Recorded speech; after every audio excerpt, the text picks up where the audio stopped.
What would you do if you were born a once-in-a-generation martial arts genius, but your own body was a ticking time bomb, destined to kill you before you even reached adulthood? Imagine possessing the talent to rule the martial world, yet knowing that every time you breathe, your life slips further away. This is the tragic, yet legendary reality of our protagonist. A boy given a death sentence on his very first day of life. But what the heavens didn't realize is that a dying flame burns the absolute brightest, and he is about to show the world exactly what a genius on borrowed time can do. Welcome back, everyone. Today, we are diving into an epic story of survival, defiance, and unbelievable martial arts. This is the tale of a boy who refuses to accept his fate, stepping into a brutal world where every fight could literally be his last. Make sure to hit that like button, subscribe, and grab your snacks, because this is going to be an unforgettable ride. Our story begins years ago, under the blanket of a cold, starlit night. Inside the estate of a prestigious martial arts family, a child is born.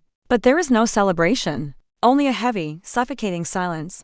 The clan leader, a man of immense power, looks down in absolute despair. Before him stands a renowned mystic, an elven healer with eyes that have seen 1,000 lifetimes. The healer delivers a devastating truth. The newborn child is afflicted with a rare, terminal condition. His energy pathways are completely blocked by a terrifying, absolute cold. The father begs. He pleads for a cure, offering anything and everything he owns. But the healer simply shakes his head. It would take a divine miracle to save the boy. At best, he has until his late teenage years before his own body freezes him from the inside out. Fast forward to the present, the boy has grown into a young man. But unlike the other arrogant young masters of the martial world, his face is pale. His body is frail. He lives every single day coughing up blood, knowing the Grim Reaper is standing right behind him. But here is the catch. Little did anyone know, behind that sickly, fragile appearance hid the mind of an absolute monster. Because his body couldn't train, his mind did. He absorbed every martial arts manual, every theory, every sword technique his clan possessed, understanding them to a terrifying degree. He's a genius without equal. And today, he has made a decision. He stands before his father, the clan leader.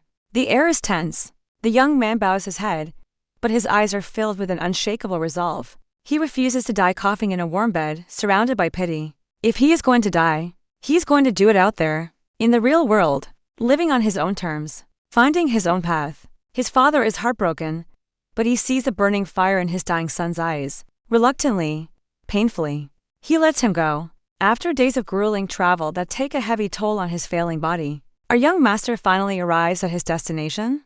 Before him stand the towering, imposing gates of the Desolate Fortress. This is no ordinary city. This is the edge of the world, a harsh, lawless domain where the weak are trampled, and only absolute strength dictates who lives to see tomorrow.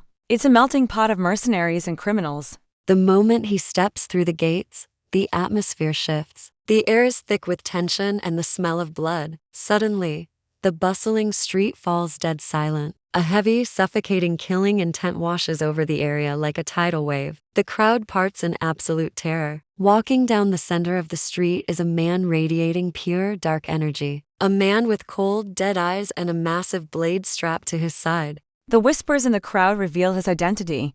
He is a tribe leader, a master of unimaginable cruelty and power. Our protagonist, despite his weak body, locks eyes with the terrifying figure. Instantly, his vision blurs. His head spins. The sheer pressure of the tribe leader's aura is so overwhelming that it almost causes our young master to collapse on the spot. It is a harsh, brutal wake-up call. The world outside his warm estate is filled with monsters. But instead of fear, a faint, almost invisible smile crosses our protagonist's face. This is exactly what he wanted. Night falls over the desolate fortress, but the violence only escalates. In the center of a crowded square, a brutal scene is unfolding. A massive, heavily scarred thug from a local gang is violently beating a man into the ground. The strikes are merciless. Blood splatters across the cobblestones.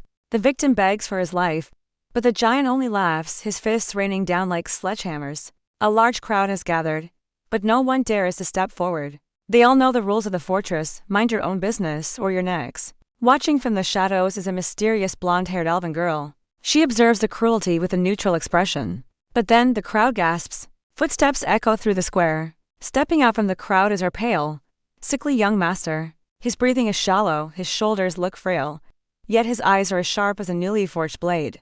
The giant thug stops his beating and turns around. He looks at the frail boy and bursts into a booming laugh. He mocks him, asking if this dying kid really wants to throw his life away.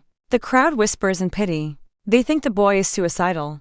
But what happens next will shock everyone. Our protagonist doesn't speak. He simply places his hand on the hilt of his blade. The thug, enraged by the disrespect, roars and charges forward, winding up a punch that could shatter boulders. He intends to kill the boy in a single strike. Whoosh. The air suddenly drops by 20 degrees. An ethereal, blinding blue light erupts from our protagonist's sheath. It's not just normal internal energy. It is so pure, so incredibly condensed that it defies logic. The blonde elven girl's eyes widen in absolute shock. She recognizes it. This isn't the martial arts of a normal human. This is the realm of grandmasters. Before the giant's fist can even connect, the young master moves. He is a blur, a phantom. The blue energy trails behind him like a comet. With a single, fluid motion that looks more like art than violence, he sidesteps a massive punch. Slashed out, a shockwave of blue energy rips through the air. The giant thug's eyes go blank. A massive gash appears across his chest, blood spraying into the night sky. The sheer force of the blow sends the massive man flying backward, crashing into the dirt, completely incapacitated. Silence. Absolute, pin-drop silence falls over the square. The crowd is paralyzed. The invincible thug was defeated in a single, unseeable strike by a boy who looks like a strong wind could knock him over. But the victory is short-lived. As the blue energy fades from his blade, our protagonist's face turns entirely white. He grips his chest to cough. Bright red blood spills from his lips, staining the ground. His legs tremble.